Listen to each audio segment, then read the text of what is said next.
It's 4 p.m. Stand up. It's count time. It's time for every man and woman to stand up and be counted.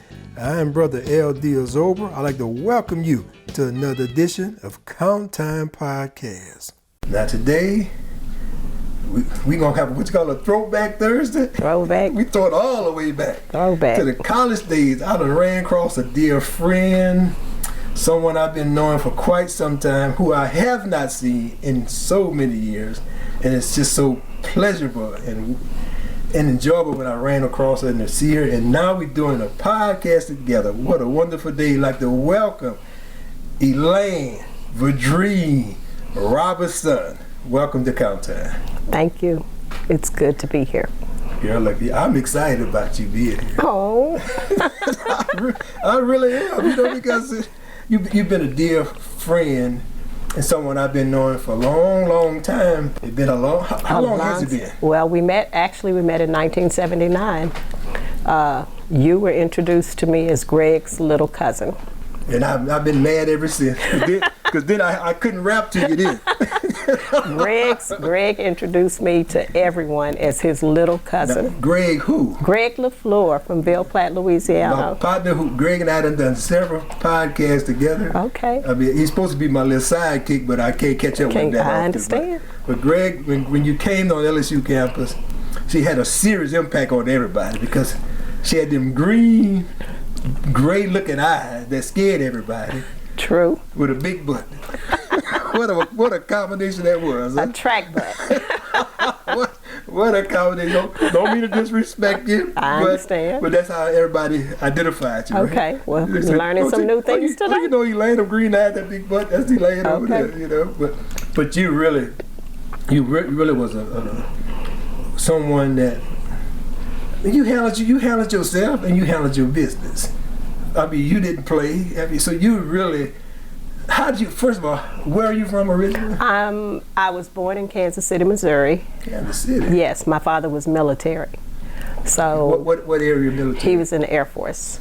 The youngest of 4 children, and all of my brothers were born in Ville Platte. But by the time my mom had me, the last one, the others were stair steps. So my dad sent my grandmother to see. So when I was born, she came. We stayed there till I was 18 months old. In Kansas City? In Kansas City. And then the next 3 years of my life were spent overseas in Japan. Oh, okay. And then we came back to the United States for 2 years and then back to Japan for 3 more years. So by the time we got back, I was in the 5th grade and we moved to Houston. My dad retired from the Air Force. And went to Houston, went to 1 semester of elementary, 3 years of middle school and high school. And then LSU was my chosen university. Well, hold on. Can you speak Japanese? Skoshi. What that mean? A little bit. A little bit? Okay then. But at that time, could you speak? I was more fluent. But Japanese is just like, I'm going to use sign language. If you don't use it, you lose it. Okay. And so, never, used it. You have never had a need for it? Never. And questions people when they find out, did you ever live? When you live, can you speak it? And that's one of the words that I remember, skoshi, a little bit. Could you read it at that time? No, never could read it. No. You wish you to continue? One of my peers at LSU, I don't know if you remember her, Claire, that dated Ricky Chapman. You gotta say it all. She graduated. That wasn't me, Rick. Yeah, that was your friend. That's okay. Elaine. When Claire graduated from high school, she graduated from the school in Japan, which was American-based schools. Okay. But just like in high school, how you have to take foreign language, so she spoke and read Japanese fluently. And I always wished that could have been, I would have loved to graduate from a high school in Japan. So. Now, from Ville Platte, Kansas City, Japan. Stop. You wasn't born in Ville Platte. I'm just talking about your family. My family. From Ville Platte to Kansas City to Japan to Houston. And how'd you get into track? Did your brother run track? No. when we moved to Houston, I was in the 5th grade, and we had recess, and all the kids was, we gonna race, we gonna race. And so there was one little girl, Mignon Bernard, and she was the fastest. And so all the kids would always want us to race against each other to see who could beat who. And so when I beat her, you know, that was a big thing, and I was the new kid on the block, so you know, they didn't really like it, but they respected it. And then when I got to middle school, well, in Texas, you can't participate in athletics as a 6th grader. Okay. Yeah, UIL starts at 7th grade. So 7th grade, I still didn't understand that the name of the sport was track. It was just racing to me. And unfortunately, my track coach was not a real track coach, but she did the best she could. But anyway, nonetheless, I ran and always came out on top. So by the time I made it to high school, I knew that track was the sport for me. I tried basketball, but it didn't work. What was your favorite event? Events in track? As a runner, I would say the 200 in the open race and the 4x1 on the relay. Now, first of all, how did you get to LSU? From being out of Houston back then. Crazy. LSU didn't even have a girls' track team. No, crazy.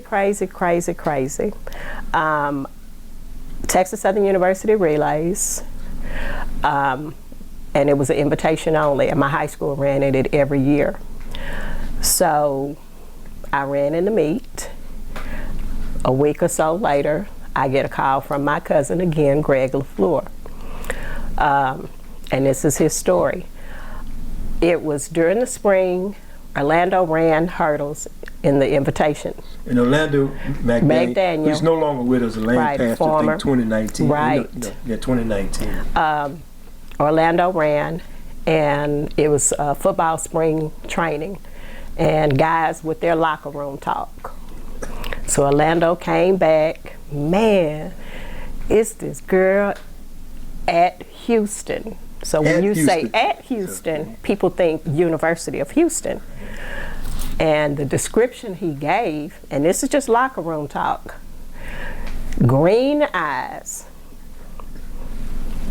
And the other part, what part? Oh, she got a big old butt. Okay, so but she can go. I've already made that mention part. she can go. Okay. And my cousin is listening to this and, you know, asking more questions about who this person is. So Greg put it together. That's my little cousin. So Greg called me, and at the time, Greg's former girlfriend, Pam Giles, they got together, who was also a super phenomenal track. Got together and called me, and I had the opportunity to meet Pam at a family reunion in Ville Platte. Y'all look like y'all could be kidding too. Yes, I got a story about that too. So Greg started talking to me about coming to LSU, letting me know, Pam, you know, all the information. It was going to be the first year they were going to have a women's team. Well, women's what kind of team? Women's track team. At LSU? At LSU in 1979. They did a pilot just come out, Who Wants to Run, like that spring, but this was like the first year we were registered with SEC, scholarships, the whole 100 yards. So my first reaction was no. I didn't want to come to LSU, even though I was academically smart. I had a high school friend that was at Rice University. Oh, okay. Calvin Francis. You played against him. Calvin Francis. You played against him. Super smart. And he always compared LSU and Rice academics on the same level. What's no comparison? I learned that today. What's no comparison? I learned that today. Okay. So out of fear of the academics, I was like, no, I'm not going up there so I can flunk out. Even though I was exceptionally smart, graduated magna cum laude, number 53 out of 614, but just, you know, afraid. And so then my high school track team, we were a powerhouse. What high school? Forestbrook High School. in Houston. We were a powerhouse, and so I had to compete every week just against my own teammates. And it's just like, it comes a point in your life you get tired of it. I'm like, I'm going on to Sam Houston and be a student. And another situation, I had a serious injury. I had, by 16 years old, I had complete reconstructive knee surgery.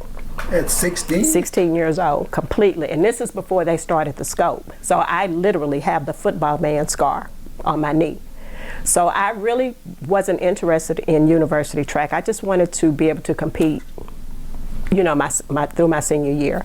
So once I started talking to the coaches, and my last question was, well, if I come, will I be able to run on a relay? He said, if you come, we'll have a relay. And then I think a week later, I came down to visit the campus, and when I saw the facilities, because my high school had a cinder track, the university that was really interested in me prior to my injury was Privy. They had a cinder track. I hate cold weather, I hate rain. So I was like, oh God, this is heaven. So that's, and then, with Greg and Pam there, I felt like I had a support system, because I didn't know, well, my other cousin Jennifer, but she was totally away from athletics, but I felt like I had a support system. Well, my girl, the mayor of Ville Platte, Jennifer Vidrine. That's my girl. Yeah. That's my girl. So, with that support system, that was enough for me. And that's what prompted me to make my decision that it was LSU. But before that, LSU was nowhere in the scope of your I was registered with Sam Houston State University in Huntsville, Texas. Oh, you had already registered? Oh, yeah, registered, had my room, my dad paid the money, everything. Oh, yeah, I was just going academics. No more sports. I was done. So when you made that switch, I mean, you glad you did? I don't regret my decision to this day. I loved, in fact, when I graduated, I stayed and taught in Baton Rouge for 9 years. Okay. Baton Rouge became home.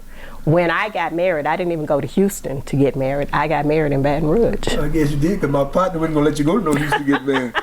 And my partner was my dear brother from the big city of Bogalusa, Louisiana, or Angie, which one is from? Bogalusa, the paper mill. Mr. Raji McGee. Yes. And y'all have a son together. Yes, we have he'll be 27 this month. What's his name? Jalen. Matter of fact, Roger gonna have a grandson that's gonna be playing at LSU. Yes. That's not your son, is it? That's Pam Hardy's son. And they're gonna be playing at LSU starting this fall. Supposed to be this fall. Right. So Roger's still doing big things. Oh yeah. To his grandchildren. I am excited to see McGee on the back of a jersey. To see my step grandson. Now I'm very close to his father. To I think he's the third. I'm close to his father. Okay. I'm still mom to him. That's still my son. And the three boys are very close. Okay. Yeah, we have pictures of the three boys for the baby's 21st birthday. They were together with their dad, and even though Roger's not my oldest son's father, that's Daddy.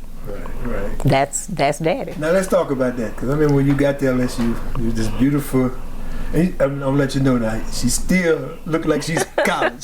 For real. Had the big pretty legs, and you have done a great job of taking care of you. Looking well. I appreciate that. Thank you. But I remember when we found out that Elaine was pregnant. That was a shock to everybody. To be honest, it hurt. Like, Elaine pregnant? Yeah. I mean, because in college days back then, it didn't happen. Like, she's pregnant. And this is the thing, Lyman, because everybody wanted to know, or they weren't brave enough to ask me. Oh no, because you didn't play. Right.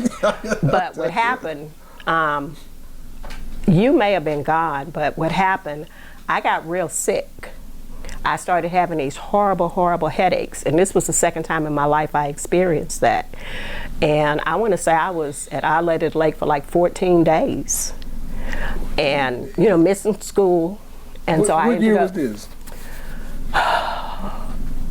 My sophomore year. That's what I'm saying. So it was sophomore year. 80. Yeah. 80. So I was there. I remember that. And so after my dad had made 2 or 3 trips, and he and my stepmother were just like, no, we're going to get her and bring her home, and we're going to get to the bottom of these headaches, because like I said, this was the second time in my life. It happened to me in my senior year.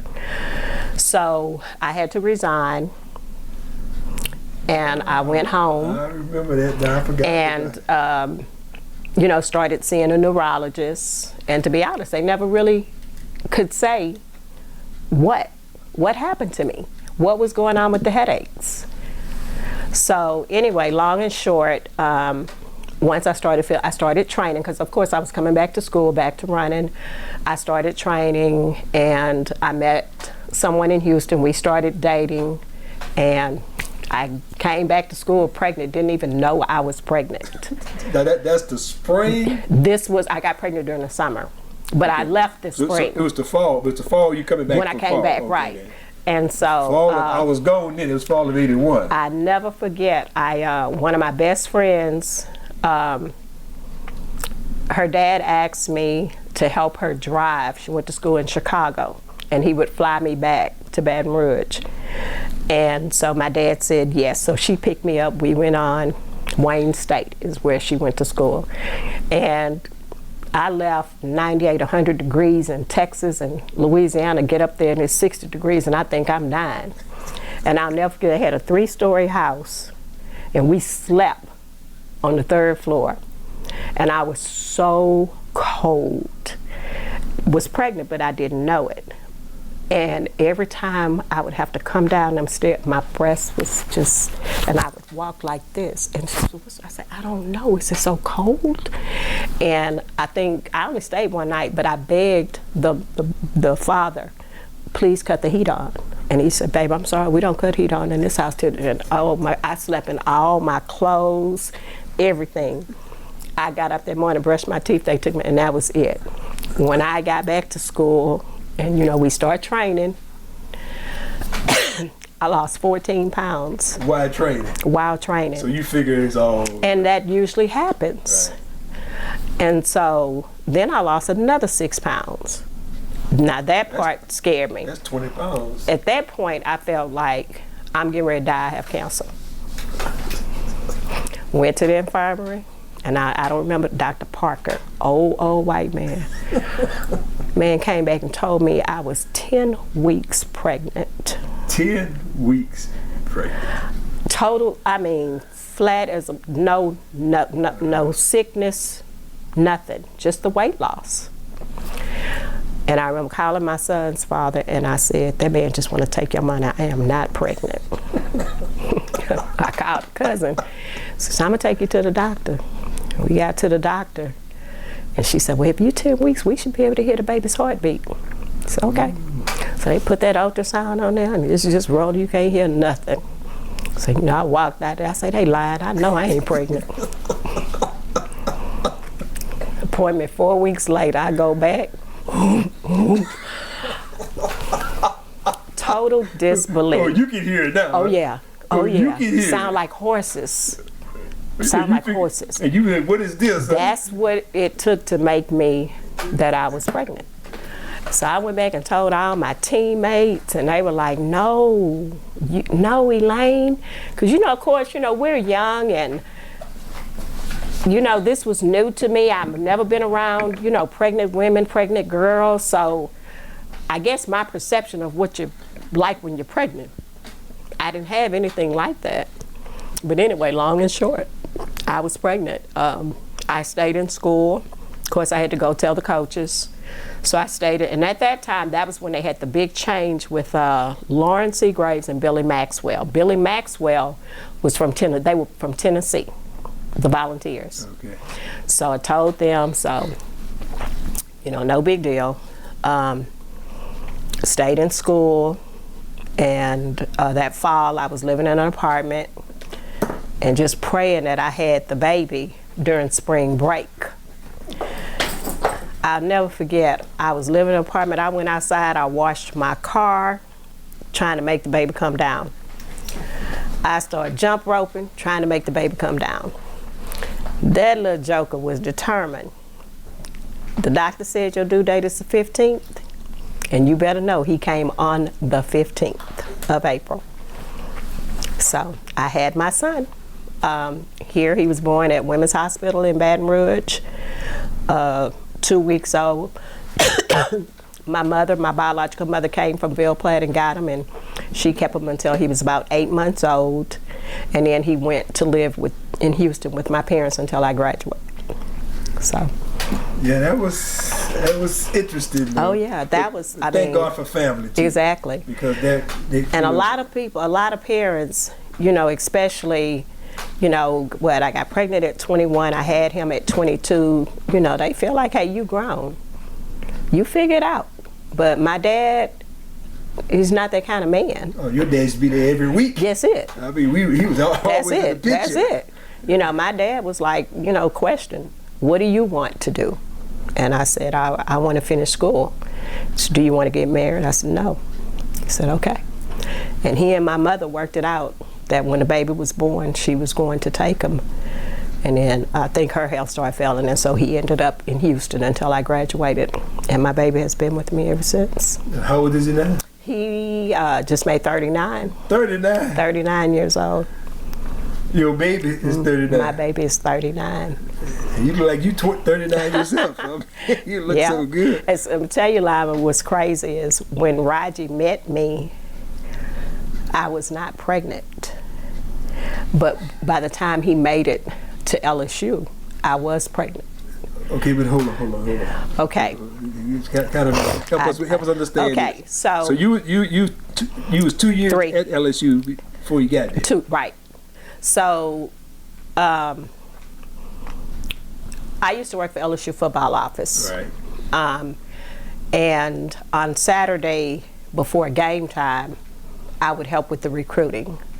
And, you know, I was always placed with a whole family. I was never placed with just a single athlete by himself. So you know how they have all the information of who was coming with them. So actually, Roger's first visit, Mr. Seals, I want to say his government teacher, brought him. And so they placed me with them. So we walked around, and he was just like the green eyes. And I think the next 3 times he came. Next 3 times? I didn't see him. Oh, okay. I didn't go to work. I didn't see him, but you know, the girls came back. Are you looking for you? That big old country boy from Bogalusa. And I'm like, that little boy better go sit down somewhere. That little boy better go sit down somewhere. Well, Roger 6'4", 6'5". Okay. So then, when they were having tour-a-days, I was in the mall with my baby in his stroller, and he and Walden Cager worked together. I saw Walden, and he told me who he was in the mall with. I was like, oh Lord, I gotta hurry and get out of here. And he come out the store, and he saw me. And that was our first time seeing each other. Now he knew that I was pregnant because he came in January to a football game, and my roommate begged me to go. To a basketball game, and I don't care for basketball, so she begged. So I went with her, and we ran into him, and he saw me, and he was like, "That wasn't there." I said, "Yes, it was. You just didn't know it." And so of course, when he saw me, in August, Jamarcus was born in April. So I had lost all the baby weight and back to my running weight. And I want to say Roger and I went to Chili's that same night and had dinner. And I had to drop him off in his car. I had to take his car because he was going to be late for curfew if he was going to bring me back.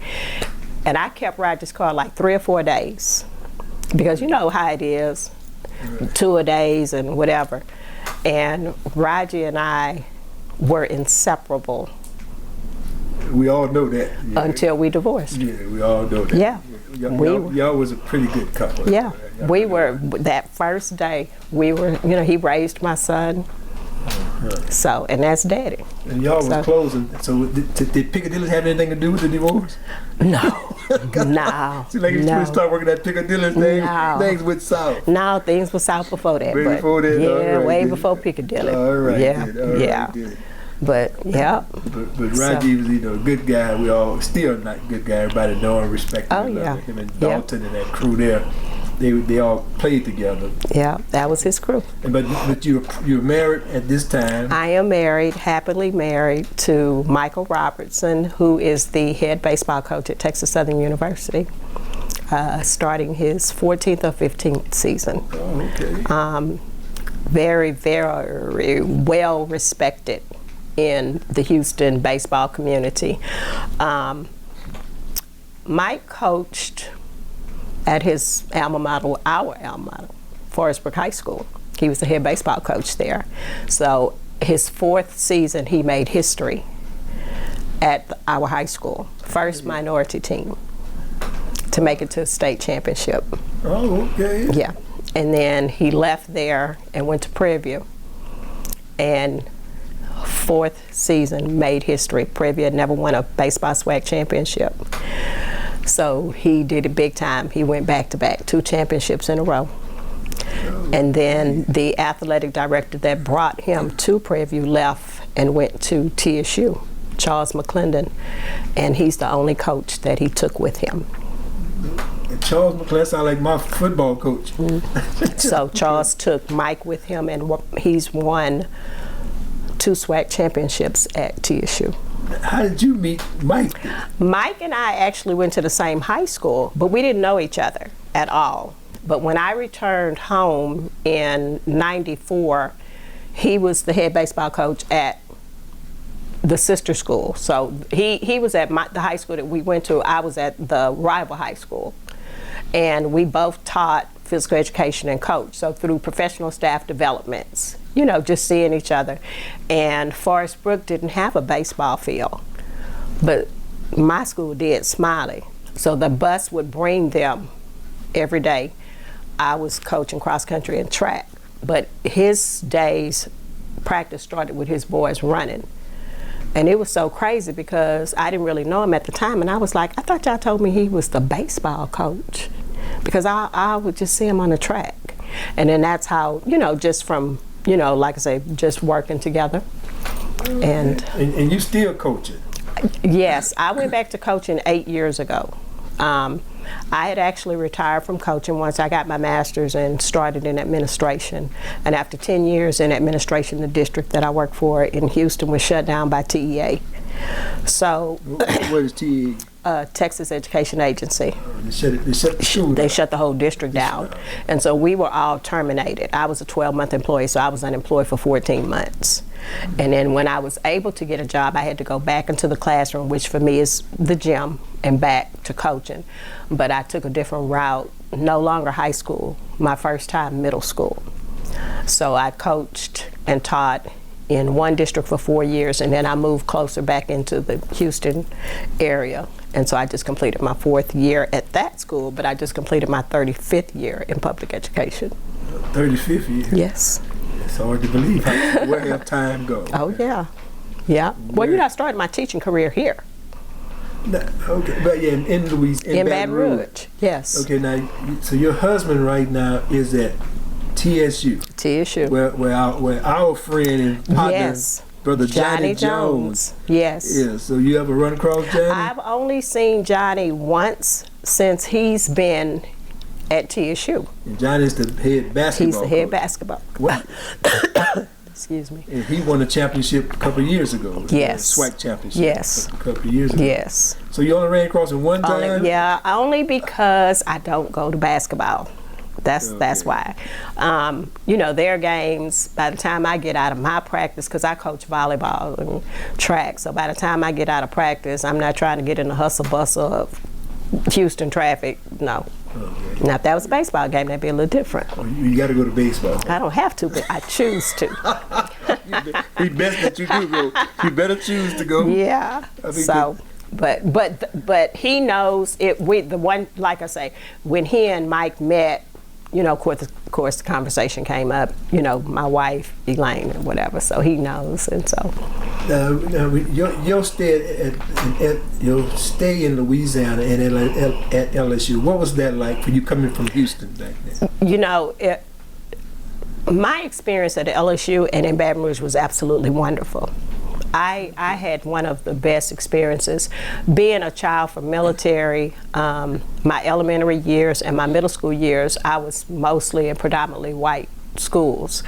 The high school that I attended was a new school, and it was being built when I was in middle school. And so I literally had to beg my parents. I had to threaten them that I was going to drop out of drop out in the 8th grade if they did not allow me, because I'd never been to a black school. I didn't know what it was like. And so finally they agreed to let me go. And the first week, you wanted to go back where you left from? I cried. The first day I came home, my high school had 3,600 students, 900 freshmen. 3,600. 36. That's a college. Exactly. And so the first day I came home and I cried. And I told my parents, I didn't know it was this many black people in the world. We had one white boy and he was in the band. Everybody else was black. I just started saying, I didn't realize that we had so many, it was this many black people. But why'd you cry though? Oh, I wasn't used to it. Culture. You sound like the other folk. You was culture shock. Culture shock. I'm serious. Culture shock. Now you culture shock with your own people. Culture shock with my own people. And they would sit. And so it was compromised of 2 middle schools. So. But this in middle school, they have 3,600 students. No, this was my high school. High school. But the high school was built. It was the feeder schools were 2 black middle schools. So if you went to BC Elmore, you sat on this side of the room. You went to Elmore, you sat on this side. So at any given time, they would have these miniature riots. Elmore, Northwood, Elmore, Northwood. And I'd be sitting here and somebody said, where you from? I'm from out of the state. You didn't fit in at all? No. I did not start gaining friends until track season. Oh, okay. We had to show off then. No, when I started meeting people. Oh, and track season. Yeah, okay. Because I didn't talk to anybody. I was scared. It was Y'all crazy. must have had a huge track team then. We had, and then, so my high school and my rival high school, at the time that I ran track, we were the only 2 schools in Houston that had 9th graders. So high school was 10th, 11th, 12th. Okay. But my high school in Smiley had 9th, 10th, 11th, and 12th graders. So we didn't have a JV team. It was one team. And it must have been like the first day of practice, it'd be like 60 of us. And our 2 coaches would just stand and watch and just wait on them to start quitting. Be pressed, somebody quits, and we need someone to quit. So by the time the season got started, it was about 35 or 40 of us. But it was just like every day, it was just a competition against your own teammates. Yeah, y'all had the best of the best. Oh yeah, we were awesome. Oh yeah, they were cold. So it was just like every day, you had to bring it. It was tough. So they made you better. Oh yeah, it was. Let me tell you, we were so good. There were 2 sprinters that had the opportunity to run on a sprint relay as a freshman. It was myself and Bridget Williams, but this is how we ran. If somebody was sick or hurt. That was it. So you had to sit there and wait. We pray somebody. Pray. We pray somebody got hurt. We pray somebody. We prayed that the bus left somebody. That's the only way we got to run. And so it was the same for girls that ran on the team. So what he would do, Bridget would run on one relay, Elaine run on one. He wouldn't okay, Bridget get to run this week. So he would separate us. So Bridget get to run on this relay, Elaine run on this relay. So how bad it was. My first day of practice, I didn't even know what the name of my races were. So I told my coach, I said, I want to run what they running. And he said, who? I said, them girls over there. He said, can you beat them? I said, no. He said, well, you can't run that. I said, it was LD. It was, yeah. And so I didn't gain a spot until my sophomore year. Like a permanent. Good. It was awesome. Still good sophomore year. So my 2 races that I ran every week was the 1 and the 2.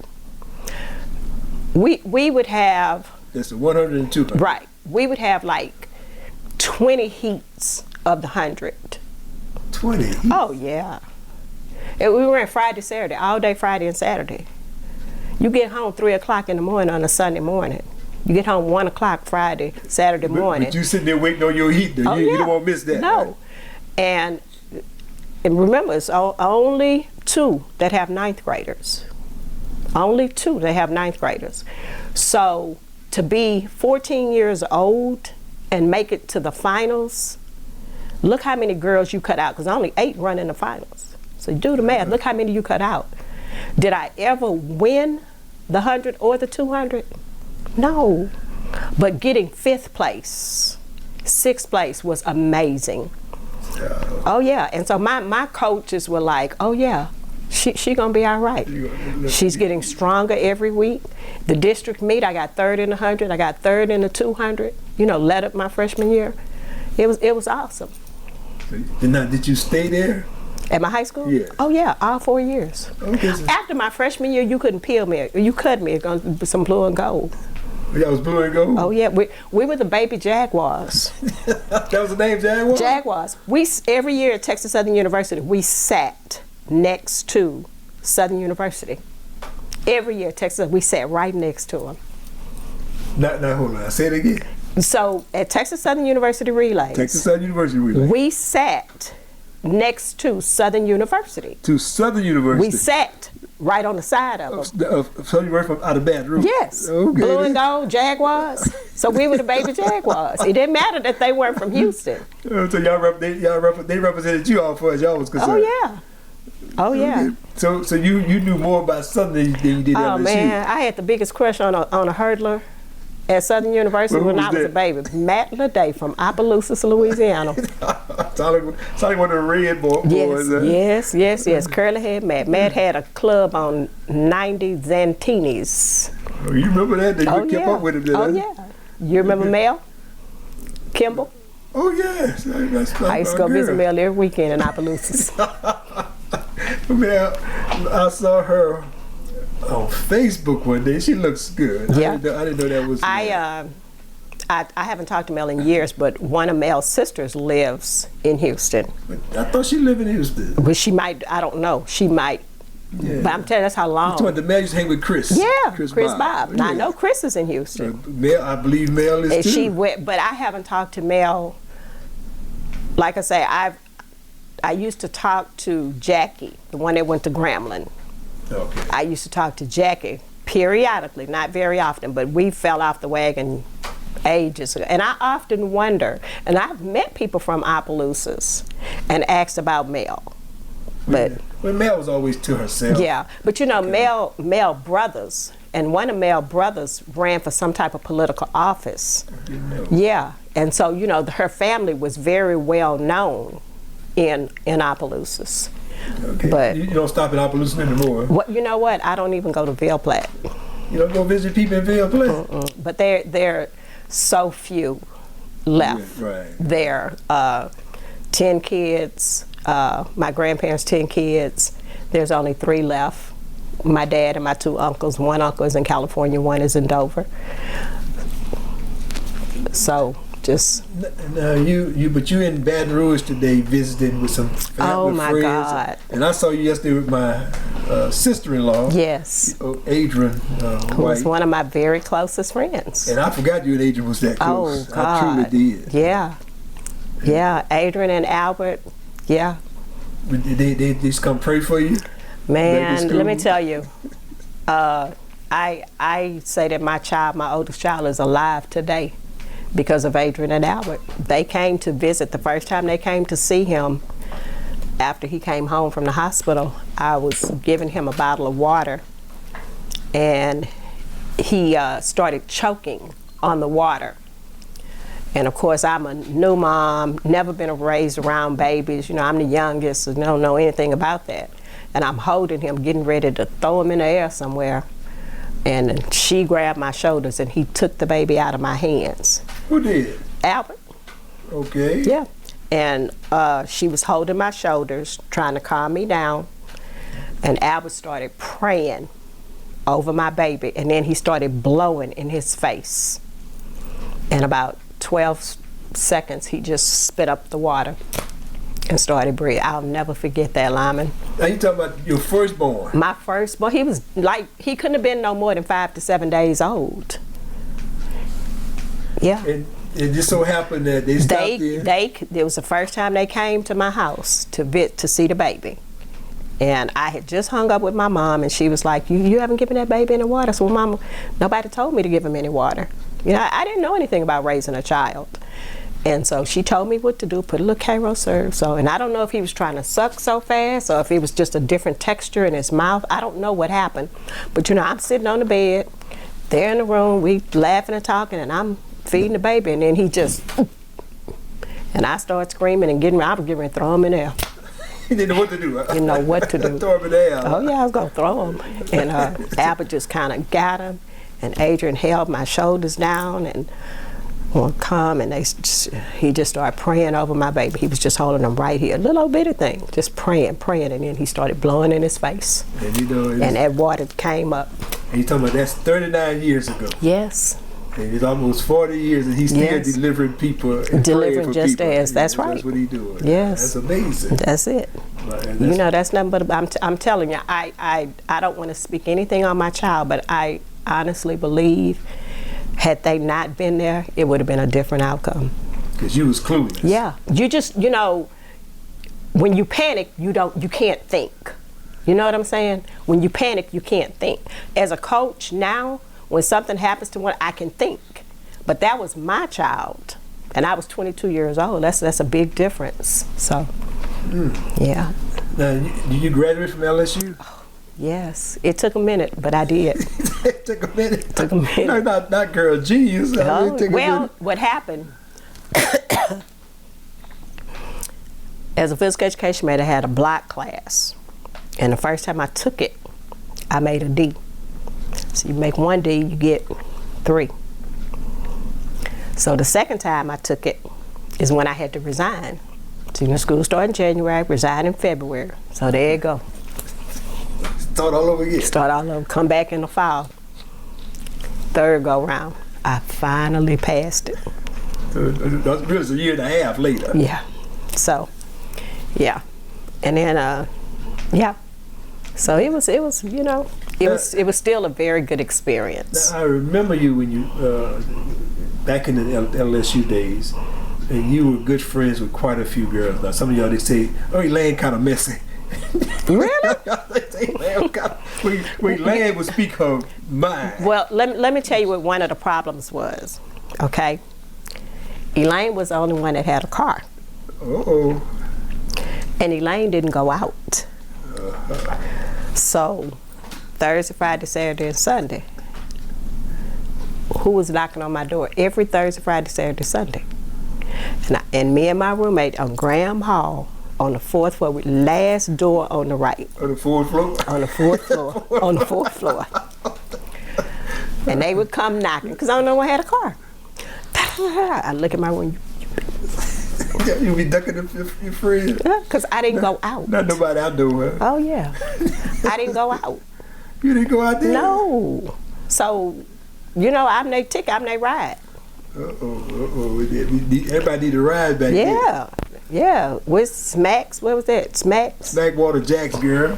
Now, I'm not saying that I've never been out, but I'm saying, you know, that Thursday, Friday said no. It was Smackwater Jack with the spot. That's it. They crossed the river over Crossed there. the river. And so, you know, I I was kind of snooty, you know, they might say. Smackwater Jack was on Belmore, See, I can't even tell you. Dallas over there. Yeah. Dallas. But I just, you know, that was just not me. I guess I forgot. I know you didn't play now. I'm telling you. And that's it. You handled yourself quite well. Now, did you play it in the sorority? No, I did. That's probably the worst memory of college for me. That's the worst memory. Because I was rejected. Rejected? Oh, so okay. Hold on. Okay, let me explain. So I didn't go out. Okay. But my weakness, and it still is to this day, is TV. I'm not a big music person, but I'm a TV person. Okay. That's my relaxation. Okay. Go to practice, do what I'm supposed to do, take a shower, go eat, come in my room, and watch TV all night. What's the missing piece that you did not hear? Come in your room, take a shower. Go to class. I went to every class. Would you go eat? I go to class, go to practice, shower, go eat, come back, and TV. I didn't hear the homework. That's right. But let me tell you what happened, right? So, you know, I'm new kid. So you sit in the cafeteria, what do the football players tell you? Just go to class. You won't get a grade? Just go to class. Just go to grade. Just show up for class. Just go to class. And that's what I did. And I'll never forget, at the end of that first semester, the young man that I was dating, he say, well, why you didn't study? I said, because they didn't tell me to study. Boy, you know he must have thought, and the sad part is his intellect level and his GPA is like, how dare you? So you said you went to class. Oh yeah, I didn't miss class. Because you followed what the football players told you to do. That's what they told me. You go to class. Go to class. Don't miss class. You got to go to class. So you did that. I did that. Went to practice, went to eat, came home, and watched TV all night long. But you didn't study. Oh, no, I ain't study. I figured they was going to give me a grade because I ran track and I went to class. So you say that worked for the football player? I don't know nothing about that. I don't know nothing about that. I'm not going to say who it worked for, but I'm going to tell you who it didn't work for. So anyway, long and short, when I thought I was ready to pledge, I had a 249. That sounds pretty good to me. Yeah, well, you had 25. 249, that sounds good. So, if I did pledge, it was going to have to be in the fall because, you know, track and spring don't mix. So, the semester prior to me, I knew several of those girls, good friends of mine, and somebody had a 2.4, so I thought, okay, I'm going to be okay. So, I made it through I don't know what the first level is, the first chapter, whatever, I don't know. I'm going to just say maybe like the LSU chapter. I made it through that. Got to regional, paperwork, made it through that. Delta Sigma Theta had a new president. 249, reject. You got rejected from the Delta rejected. Sigma Theta. I cried. I was so ready. All your friends were Deltas Let me in college. tell you, the year that LSU played Rice, I want to say 7. Hold on, that was every year. We played Rice every year. 7 or 8 girls came home with me, and my father didn't go to college. So they were explaining, these were Deltas, explaining, you know, what it meant to be, what he could expect. Oh, they just enlightened him, right? This is what she's going to be going through. Oh, they getting your dad already? Yeah. All this happened to say, this was the same semester. Okay. So you brought them back. Well, you know, we were coming to the game. You was coming to the game. Yeah, and you know, everybody's boyfriend played, so you know, we all stayed at my parents' house. Okay. And so while they were there, they were telling my dad about, you know, what the sorority was and what it mean, and you know, just kind of. So he was, you know, okay. And it must have been about 3-4 weeks after when all this happened. I was crushed. I never cried so hard in my life. My poor roommate didn't come home for 2 days. Just unbelievable. You want to be a Delta. I want to be a Delta. But the evening ended with a knock on my door. Red eyes, red face, open the door. Apologies, I didn't make it. But an offer to pledge, AKA. AKA came knocking. AKA came knocking. Okay, and what happened with AKA? Oh, no, thank you. You want to be a Delta? Yeah, no. Secondhand, no. That's not, no. I'm not going to go just because. So, I never did. So when people ask me now, did you pledge? Yep, track side 5. Track side 5? Track side 5. Well, that's what we did, same thing for football. We just... Yeah. But just... Why you didn't pledge in the grad chapter? Well, when I was teaching in Fort Bend at Bush High School, my associate principal was a Delta.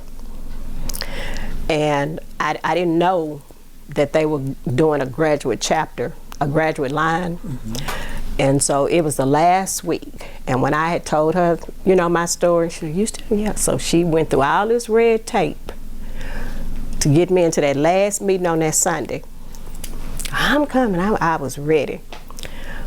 you know, Monday through Friday, you run on Fridays, you run on Saturdays, and Fort Bend is a nice little piece from where we live. So Sunday was my only rest day. It was the day I, you know, cleaned up, washed, got a chance to kind of chill a little bit. Man, Sunday morning came around, I kept looking at that clock. So I ain't finna drive to Fort Bend. Because I gotta go back up there fast Monday morning. So I just said, skip it, I didn't go. You missed that opportunity. Boy, that girl was so mad at me. She went through all that to get you there? Yeah, she went through a lot. I'd have been mad too. Yeah, she didn't talk to me for about 2 months. Oh, you want to get back at her because what the other Deltas did too? That's all like. That's all they want to get back. No. Now it has presented itself again with a LSU athlete, Patricia. Patricia played basketball. I can't think of Pat's last name. Pat played basketball at LSU. She now resides in Houston, works for largest school district, HISD. And so we run into each other. So when she, you know, found out or whatever, she told me, she said, we gonna get you into a grad chapter. And then she had her husband's 50th birthday party. It was during the heat of COVID. And there were several Deltas that I know from LSU. They were younger than me. And everybody was all excited.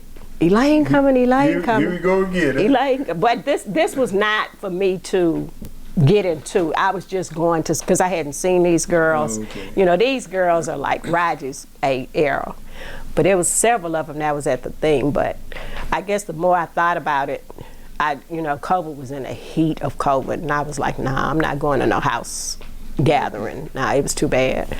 But I work with a Delta now, I coach with a Delta, and she's like hot on me, you know. So you going to do it before you leave this earth? You know what? Somebody just recently told me, somebody that I'm very good friends with in Houston just pledged a grad chapter, Delta. And then just maybe a year or so ago, Junior's Darrell. Yeah, Junior's and Karen. Yeah. Karen just pledged. Oh, Karen. Yes, I saw that. Karen. I saw that Karen. online. Yeah, but Karen, they're in Corpus Christi. I thought Karen been an AKA. Me too. I was shocked, but she is a true Delta. I was shocked. And I don't mean nothing by that, Karen. Right, and to this day, I say that I need to call and congratulate her because I don't think she ever knew my plight with, you know, well, she might have heard this story. You might be just hating on Karen. Oh, no. No, that Karen and I, Karen and I, we've even seen each other since they've been in Corpus Christi. I saw her and Julius, I guess, 4 or 5 years ago. They was in town. Yeah, she, when their baby and my baby graduated the same year, and Karen and them came down here. I don't remember if it was for her to visit. Kayla visited a school or something, but we had the opportunity to see each other that weekend. But when I saw that she had pledged, I was so happy. You know, I would have thought Karen would have pledged. I wouldn't either. But does she know Karen is a teacher? Oh, I didn't know. Yeah, Karen. Yes. And so, of course, all of that made me so happy because I'm an educator and. You know, and she came in kind of late, but it just like my heart was just like, oh my God, Kay is teaching. You know, I'm just, you know, a sucker for educators. So. But so for almost how many years? 37 years. For what? For that Delta, you still not a Delta. No, still not a Delta. Delta, you got still not a Delta. I don't know if I need to cut this off. I don't want to call you a reject Delta. No, don't call me that. That's that. Don't do that. Like you that. hurt my feelings. I ain't gonna hurt your feelings. Don't hurt me. Don't hurt. But you just want to be a Delta. That's all. You know, because you're friends and the camaraderie you develop with them. Exactly. Now, okay, let's get back to the track and field at LSU. Now, how did you do? Y'all was a new program. There were only 14 of us. 14? 14. On the whole track team? On a track team. And you left from 50, 60 at your high school. Oh, yeah. There was only 4 African Americans. And who were they? It was myself, Elaine Smith, Lana Zimmerman, and a girl from Paducah, Kentucky, Lynn Maxwell. None of them ring a bell. You know Lana Mitchell? I know Lana. Oh, yeah. You don't remember Elaine Smith? I got to see him. Been a long time. I can't believe It's been a long time. I can't believe you don't remember Elaine. Okay. Well, anyway, my roommate, my first college roommate, Francine Gilmore, married Mike Quigley. He was a distance runner. Francine was a mid-distance runner. But they were a part of the team. And then the twins, Pat and Patricia Hoffman, I think. No, I don't know if that was their last name. No, it was Danica Hoffman. And then it was a girl named Donna. I think Lana Zimmerman may have come after me. But I mean, we just come watch y'all run and support y'all. yeah, we were brand new. None of us, well, I'm not going to say none of us, maybe one or two of them. Stacy, she was a real bleach blonde, real pretty, looked just like a Barbie doll. Stacy. Anyway, maybe one or two from the New Orleans area had run together. Ann Quigley, Mike's little sister. But the majority of us, you know, had never, especially the African Americans. Because like I say, Lynn was from Kentucky. Lyman, I can remember at a track meet, I was running ankle leg for the 4x2. And I can remember standing and looking at how far back we were in last place. And I remember standing there looking, doing this. Ain't no hope, huh? I was like, you know, and the thing is because we were first, everything we did was a record. You know, we all let it. You only had 14. Yeah, 14 of us. But now LSU is a powerhouse. A dynasty over there. Yes. And we're there, Pat Hendry built a serious track. Yeah. Well, program. Really, when that team first started coming to life was Billy Maxwell and Lauren Seagraves. Okay. That's who started turning that program around. It was Billy Maxwell and Lauren Seagraves. So you remember the name? Oh yeah, Lauren was a exercise physiologist. You know, he knew whatever pain, he knew exactly, you know, what to do or whatever. But oh yeah, it was Lauren Seagraves and Billy Maxwell who initially turned that program around. And at that time, so y'all wasn't thinking about the Olympics or anything like that. We was just worried about making it to the next meet. But you know who one of our, you know who our graduate assistant was? No, remember? But she only did it for that one semester. Pam. Oh yeah, Pam Giles. Yeah, she was our graduate assistant. My Pam did a great job. But she only stayed with us that one semester, and then Pam left. She went to New Orleans. I'm not sure if she went. Yeah, I think she went to New Orleans. But so like spring, she wasn't with us. The girls' track coach was Rhonda McManus. Rhonda came from Tennessee State. They called her Ponytails. And I'll never forget, Rhonda told us, as long as I don't beat you. And I'm looking at this chick like, she ran a 22 and a 200. How many of us gonna beat her? Yeah, but Rhonda McManus. But Rhonda was a runner, but she wasn't a coach. Okay. You know, you can have a runner, but you can't. And that was Rhonda. Soft-spoken, just, you know. We need that. Nah. Somebody strong. We needed somebody strong. I mean, we weren't bad. You know, we weren't bad but kids. For just sitting up, but just started. Right, exactly. Right. We needed Boots Garland. Mm-hmm. You know, we needed Boots. You know, right. But they turned over the girls' program. But Boots Garland was there, so he wouldn't help y'all. Yeah, he did, but you know, but like I say, they turned over. They hired her, so you had to earn your keep. So she was there for how long? I don't know. She left. She didn't stay very long. So did you stay? You ran track the whole 4 years? No. Remember, I got pregnant. Oh, that's right. Remember, I got sick. Got pregnant. Now, one of the best offers that I had was after I had my son, and I told you, C. Graves was an exercise physiologist. So, C. Graves wanted to do experiment, a test, trial and error.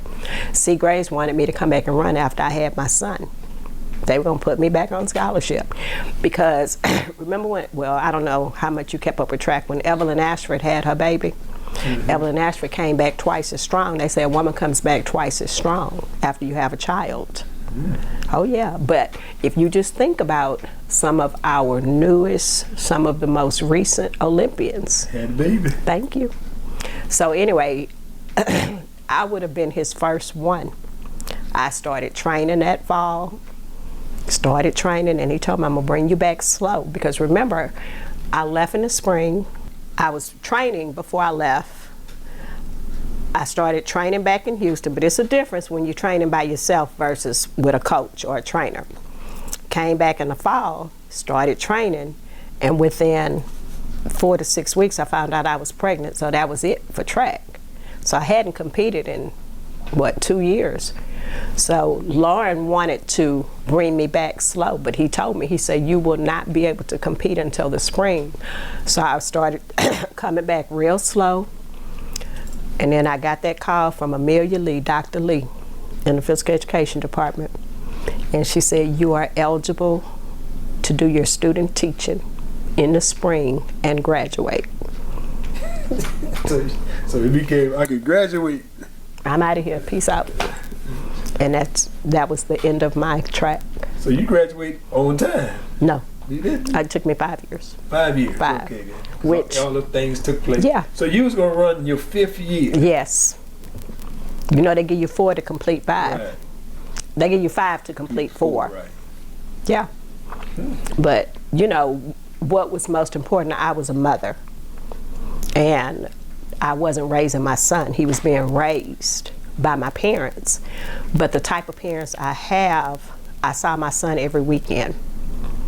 Every single weekend of his life, I saw him.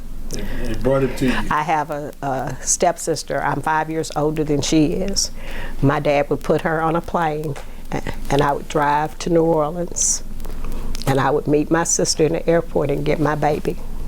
And she would go back home. And then on Sundays, I would meet my sister, or I would drive to Houston. Every week, my baby, I've been his only mama. So your baby was flying on a regular baby? On a regular. I've always been the only one that was mama. He never, because, you know, he did not, but I was always mama. So for every weekend, for 18 months, my parents made it possible for me to see my child, spend the weekend with my baby.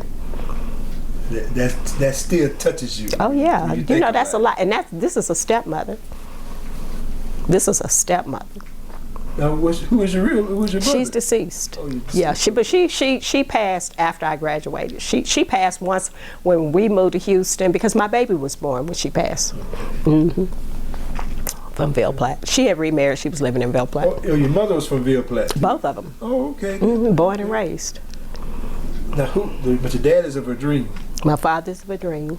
So how is Greg kid to you? Greg's mother and my father are kids of 2 brothers. That close? That close. Greg's grandfather has green eyes. My grandfather have green eyes. That's where the green eyes come from. Jennifer Vidrine and Greg's mother are 2 sisters.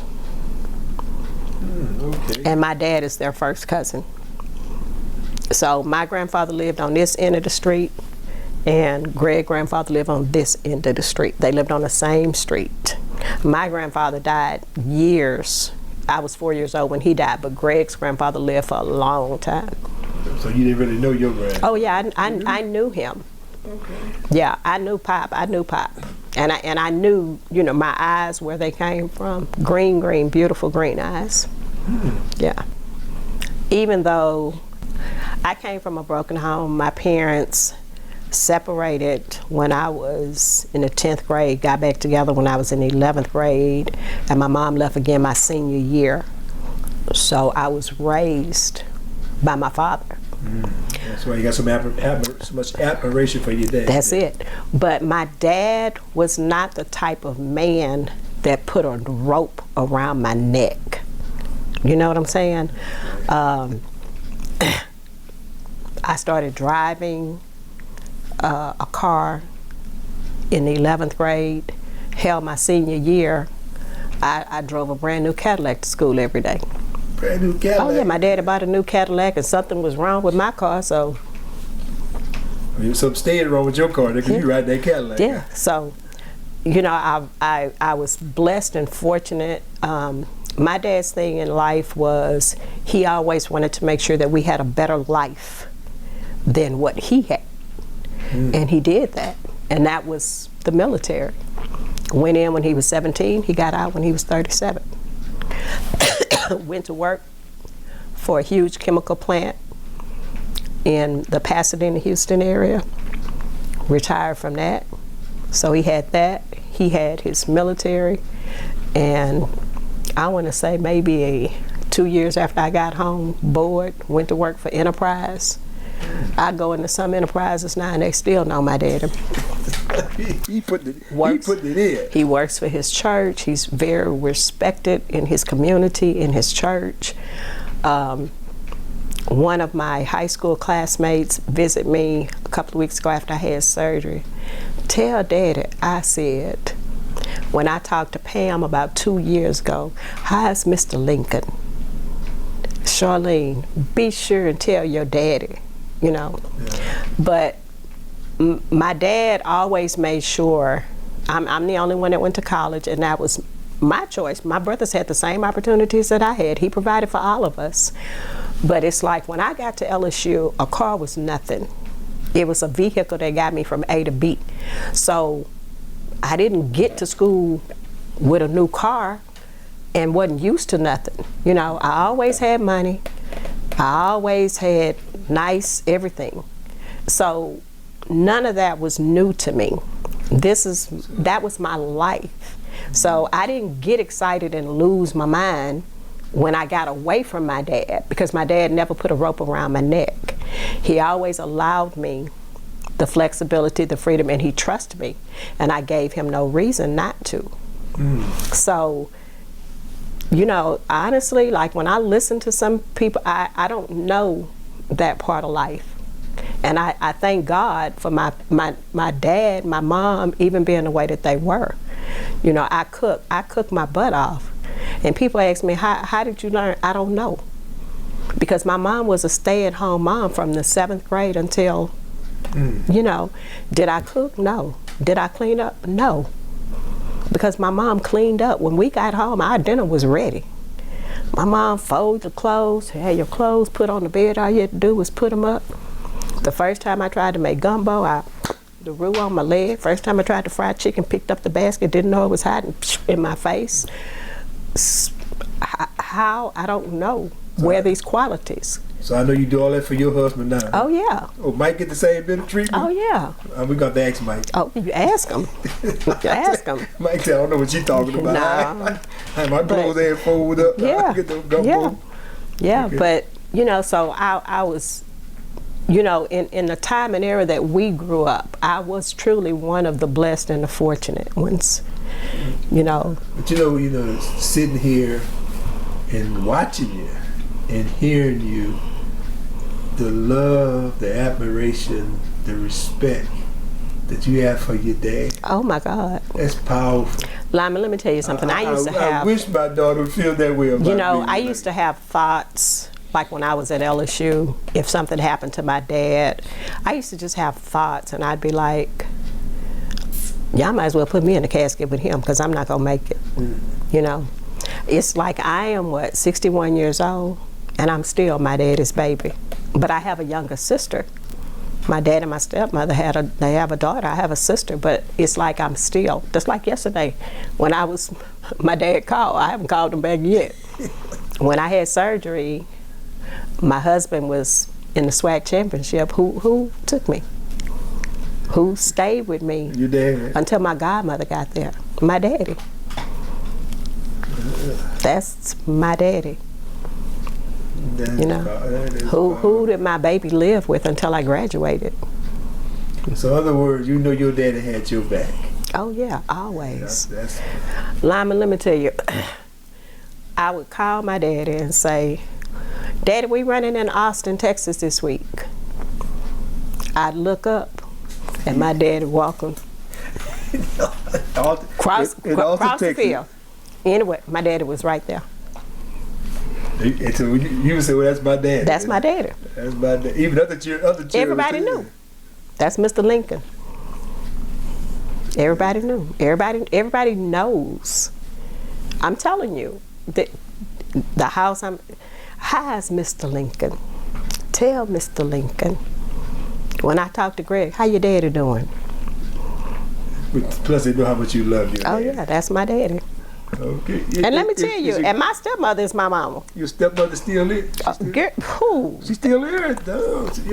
My stepmother is my heart. What's her name? Freddie. Who? Freddie Lee Vidrine. F-R-E-D-D-I-E. Okay. That's my heart. When I got married, and it was time to walk the people in, my godmother was walked in first. My stepmother was walked in second, and my biological mother was walked in third. My stepmother and my godmother were seated on the second row together, and my mother was seated on the first row. And at the end of the wedding, I gave my godmother a dozen of long stem red roses, me and Raji. We gave my stepmother the same thing, and we gave my mother the same thing. I was so blessed and fortunate to have 3 mothers in my life. My mother's deceased, my godmother is still living, lives in Houston, maybe 7 minutes from me, and my stepmother. So you still got all these people still I still have my stepmother and my godmother, and they are my world. They are my world, and both of my boys are real close to my stepmother. And you have no daughters? None. 2 grandsons. Probably because you still want to be the baby, that's why. No, I want a granddaughter. I want a granddaughter. I want a granddaughter. You still want to be the baby, that's why. I'm my daddy's baby, but I want my own. You want your old daughter? Yeah, I want a granddaughter. You gonna spoil her? Oh, big time. Now let's go back about, although you did not, track was different for us, for sports, particularly for women's track back then, it was just getting started. At LSU, yeah. But the new thing that's for the athletes to benefit male and female, that, what do you call it, NIL? No, NIL, whatever, image and likeness, the thing. Name, image, and likeness. You're not familiar with that? Well, where athletes now can profit from their name. Yeah, I did hear that. It's the NIL, name, image, and likeness. Yeah.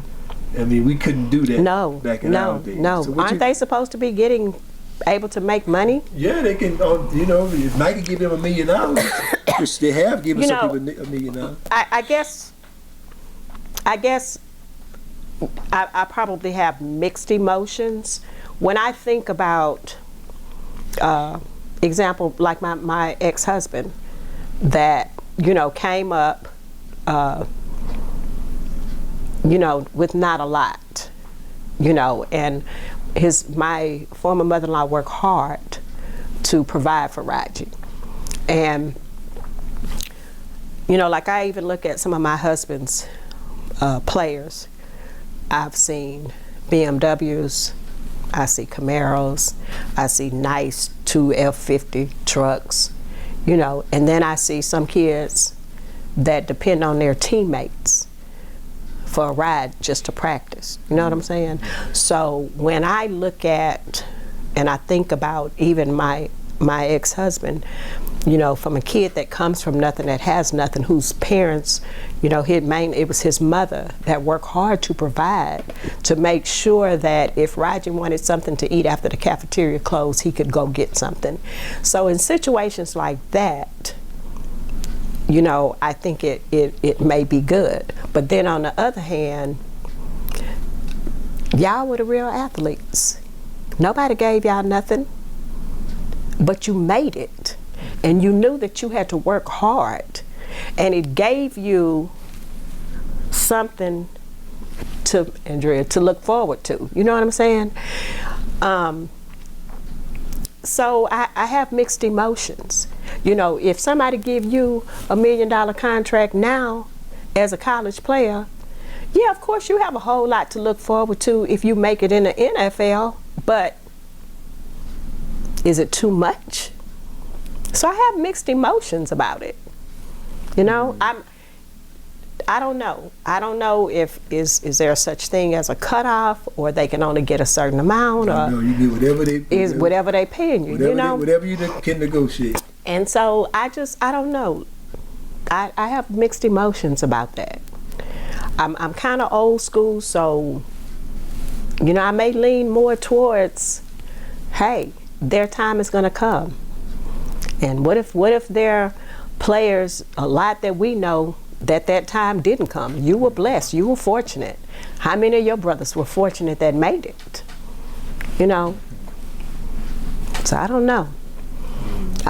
And that may be something that we may be looking at with my grandson 7 or 8 years from now. Maybe if he continues, you know, 7 or 8 years from now. But you know, like with my grandson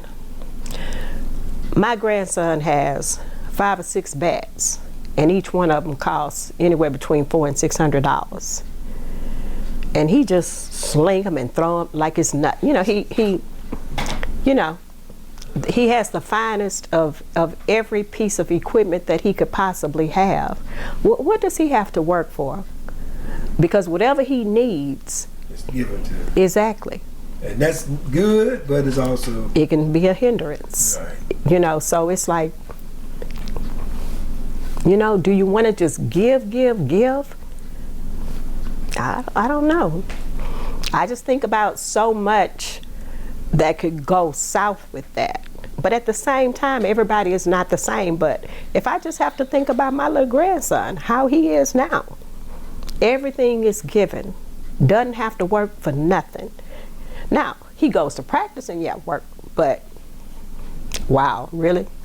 You know, and then the way Papa have to get on him and fuss at him, and you know, it's just like, but Mike, you keep giving. So if you're gonna fuss, you need to balance it off. Yeah, stop. Make him work. Make him earn it. You know, and Jamarcus does have the mentality that everywhere he go, everybody's supposed to treat him like. Now he doesn't walk around. He's not arrogant or cocky.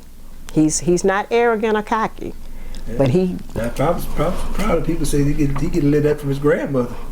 No, I say he's not. Okay, but he kind of, you know, usually arrogant and cocky. But he's not. But he's not. But you don't see it in him. No, I'm not seeing it, and maybe when he gets older. But like right now, You know, he's a confident young man. That's a great thing. He does private lessons. He has a pitching coach, a former MLB player. Yeah. Oh yeah, I told you. Oh, at 9 years old, he's been oh yeah. You know, a pediatrician, my first child's pediatrician here, used to always tell me about investing. And he said, that's the problem. We don't invest in our kids. We will go spend da-da-da-da-da-da-da for this, but what about this? One of my coworkers told me the other day, for her little niece, she spent $4,500 for Sylvan Learning Center for 4 weeks, for 4 hours a day, for Monday through Thursday, 2 hours of reading, 2 hours of math. How many of our people gonna do that? You know, you got to balance the child. We invest in one aspect, but we're not investing in other. Right. And that's so true in our community. In our community, that's what we do. But with your children and grandchildren, you doing both? We're doing so far. So far. You know, he has to have a math tutor. So provide that for him.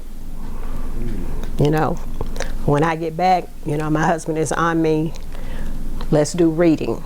So he wants to go math and reading, which he needs. So. Yeah, you know, but if he's getting everything that he needs, and you work with him academically like that, then he should be. You can be a powerhouse all Exactly. the way around. That's Exactly. what you want. Exactly. And that's what y'all working towards. Exactly. We don't want no dummies. And I can see why your husband, he's the baseball coach. Mm-hmm. So he want to see his own seed, Mm-hmm. you know, go to the next level, Yeah. or be a star player. That would be, what greater feeling would that be Exactly. for him to say, my grandson. Right. But at the same time, let's keep him well-rounded. Yeah, keep it balanced. Let's not get him to a LSU or a Rice with no grades. You know, no, we can't do that. You know, and that's one thing I can honestly say about my husband's team.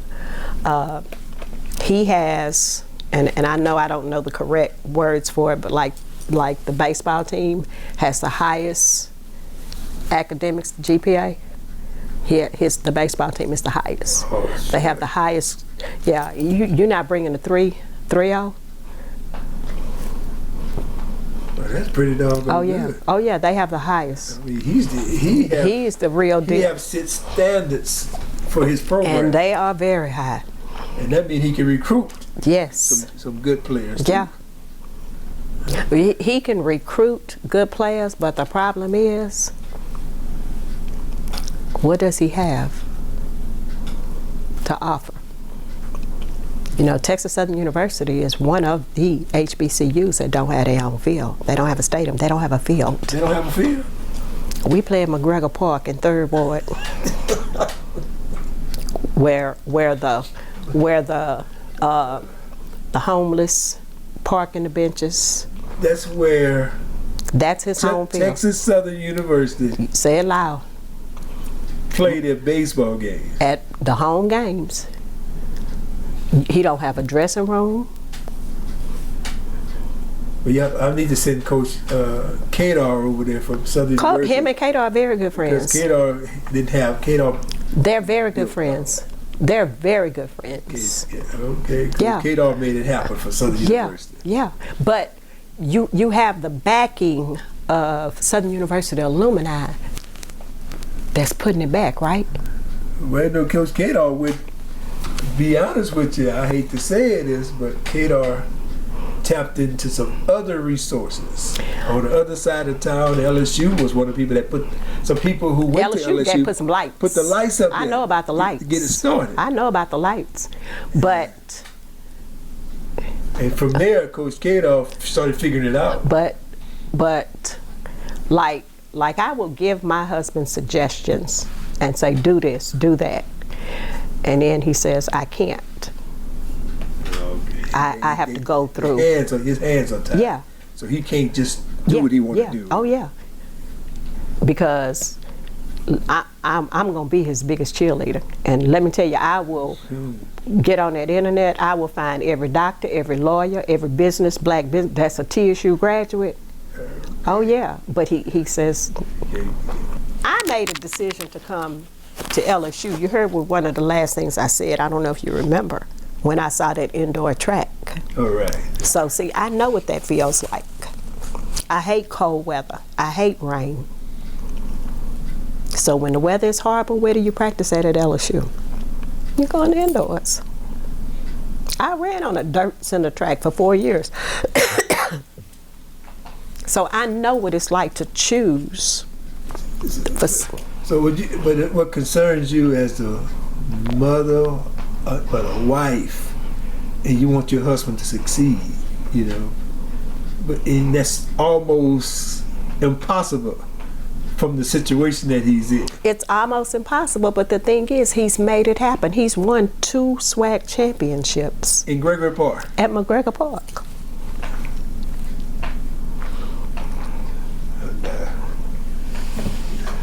My husband finances his teams by playing LSU, by playing Texas, by playing Kansas. That's the money he get to run his program with. Now, but he still has one of the highest academic. Oh yeah, he has the best he has the best academic advisor, and she's his and Janice. The best academic advisor. So although he can't recruit the top recruits, so he don't get people out of state then.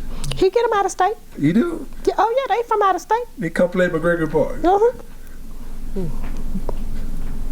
When it's 2022, Texas Southern, not Southern University, Texas Southern University is playing in the city park. McGregor City Park. Well, look, we ain't gonna beat that horse. No. But I can tell it bothers you, it concerns you. It don't cause no divorce though, right? No, because I'm in his corner. You passed that. Yeah, I'm in his corner. I just know how hard my husband works. I know how my husband is very passionate about what he does. And it just hurts, to see, losing this recruit, after he invests so much. It hurts, Give him something to work with. Give him some tools. Just because he's won it before, the expectation is what? Oh, he can do it.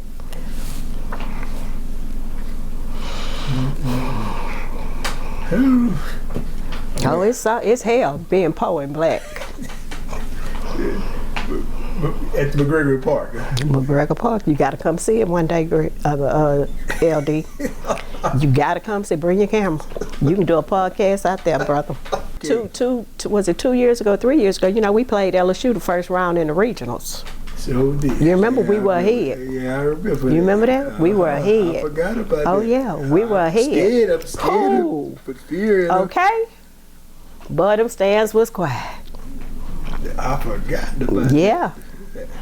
Yeah. That was a I few think years until ago. the six. I want to say the 6th inning. Oh yeah. It was awesome. They're the one that. Oh my God. TSU beat Rice one time in the regionals. We had a big pull-off last year. They beat Mississippi State. Not in regionals, just in the regular. Oh man, that was big. So if you give him a little bit more to work, give him his own field. Give him his field. But he can recruit. That's recruiting tools. That's recruiting tools.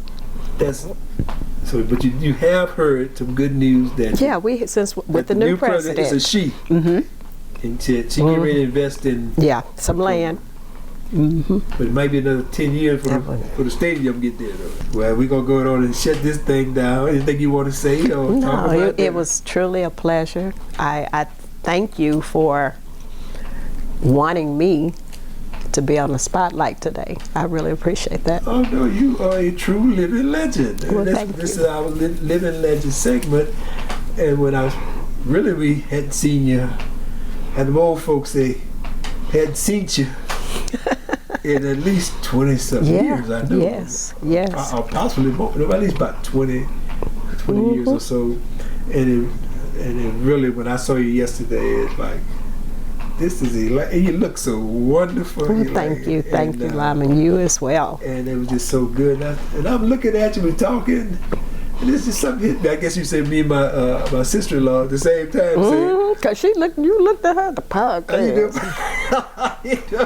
But it really was a joyous time and occasion and reminiscent. You learned a lot, didn't you? I learned a whole lot. Remember, I was several years ahead of you. But now you're a master's level. Oh yeah, got my master's. What you got your master's in? Education administration. You gonna retire? You gonna work a little longer? Oh, a little bit longer. You're still a young woman. Yeah, with plenty a little of bit longer. Energy. Yeah. How you enjoyed your visit back to Louisiana? Oh my God, this has been the absolute best. I mean, never in a million years did I think I would see you. I never thought I would see you either. That is, so it's just like so many little pop-up surprises. It's just, this has been the best visit. It's been relaxing, But once again, we're going to close this podcast with a dear friend who I truly enjoyed being in your presence. I enjoyed our conversation. I enjoyed your sharing of the heart and being so honest and open as you always have been.